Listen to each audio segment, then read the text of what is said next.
फिलिस्तीन संघर्ष आज एक बार फिर दुनिया की सुर्खियां बटोर रहा है। शनिवार की सुबह गाजा पट्टी पर कब्जा रखने वाले हमास के लड़ाकों ने दावा किया कि उनके इजराइल के शहरों पर महज कुछ मिनटों में लगातार 5000 रॉकेट दागे गए। इन दोनों देशों के बीच विवाद कोई नया नहीं है, बल्कि सैकड़ों साल पुराना है। आज हम अपने इस वीडियो में बताएंगे कि इतना पुराना विवाद अभी तक अनसुलझा क्यों है। लेकिन उससे पहले आप हमारा चैनल सब्सक्राइब कर लें और बेल आइकन को भी प्रेस कर दें। इजराइल और फिलिस्तीन दो ऐसे देश हैं जिनका विवाद काफी लंबे समय से चलता आ रहा है। दोनों देशों के बीच शांति स्थापित करने के अनगिनत प्रयास हुए, कई समझौते हुए, लेकिन फिर वही ठीक ठाक के तीन पार। आज भी दोनों का एक दूसरे के लिए खून खोल रहा है। दोनों देशों के बीच ये विवाद 100 साल से भी ज्यादा पुराना है। फर्स्ट वर्ल्ड वॉर में ओटोमन सल्तनत की हार के बाद फिलिस्तीन के नाम से पहचाने जाने वाले हिस्से को ब्रिटेन ने अपने कब्जे में ले लिया। तब तक इजराइल का कोई वजूद नहीं था। इजराइल से लेकर वेस्ट बैंक तक के इलाके को फिलिस्तीनी क्षेत्र के तौर पर जाना जाने लगा, जहां अल्पसंख्यक यहूदी और बहुसंख्यक अरब रहा करते थे। फिलिस्तीनी लोग यहीं के रहने वाले अरब के थे, जबकि कहा जाता था कि यहूदी बाहर से आकर यहां बसे थे।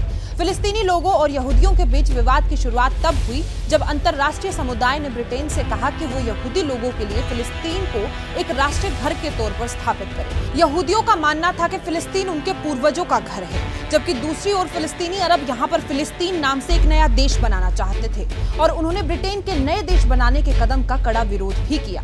तभी से फिलिस्तीन इजराइल विवाद की शुरुआत हुई। 1920 से लेकर 1940 के बीच यूरोप में यहूदियों के साथ काफी जुल्म किए गए। यहूदी वहां से भागकर एक सुरक्षित जगह के तौर पर फिलिस्तीन पहुंचने लगे। यहूदियों का मानना था कि ये उनकी मातृभूमि और वो यहाँ पर अपना देश बनाएंगे। इस दौरान यहूदियों और फिलिस्तीन में रह रहे लोगों के बीच हिंसा भी हुई। 1947 में संयुक्त राष्ट्र ने कहा कि यहूदियों और अरबों के लिए अलग अलग देश बनाने के लिए मतदान किया जाए। साथ ही संयुक्त राष्ट्र ने भी कहा कि यरूशलेम एक अंतर्राष्ट्रीय शहर बनाया जाएगा।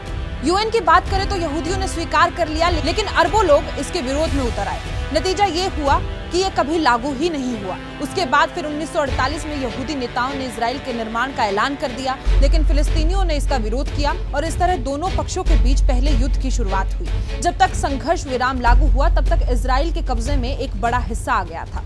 1967 में जब दोनों देशों के बीच दोबारा युद्ध हुआ, तो इस बार इजराइल ने पूर्वी यरूशलेम के साथ साथ वेस्ट बैंक और गाजा स्ट्रिप पर कब्जा जमा लिया। गाजा से तो इजराइल पीछे हट गया, लेकिन उसने वेस्ट बैंक पर अपना नियंत्रण जारी रखा। इजराइल पूर्वी यरूशलेम को अपनी राजधानी के तौर पर होने का दावा करता है, जबकि फिलिस्तीनी लोग इसे अपनी भविष्य की राजधानी मानते हैं। धर्म के लिहाज से दोनों देशों का विवाद समझें तो यरूशलेम शहर यहूदी, इस्लाम और ईसाई धर्म तीनों के लिए काफी महत्वपूर्ण है। यरूशलेम में अल अक्सा मस्जिद मौजूद है। इसे इस्लाम की सबसे पवित्र मस्जिदों में से एक माना जाता है। यहाँ पर टेम्पल माउंट भी है। यहाँ यहूदी धर्म के लोग प्रार्थना करते हैं। वहीं यरूशलेम में ईसाइयों के क्वार्टर में चर्च ऑफ द होली स्पेलकर मौजूद है, जो कि उनकी प्रमुख जगह है। यह जगह ईसा मसीह की कहानी, मृत्यु, सलीब पर चढ़ाने और पुनर्जीवन की कहानी का केंद्र है। यही वजह है कि तीनों धर्मों के लोगों के बीच इस शहर को लेकर टकराव होता रहा। इस खबर पर आपकी क्या राय है? कमेंट बॉक्स में जाकर जरूर बताएं। नमस्कार।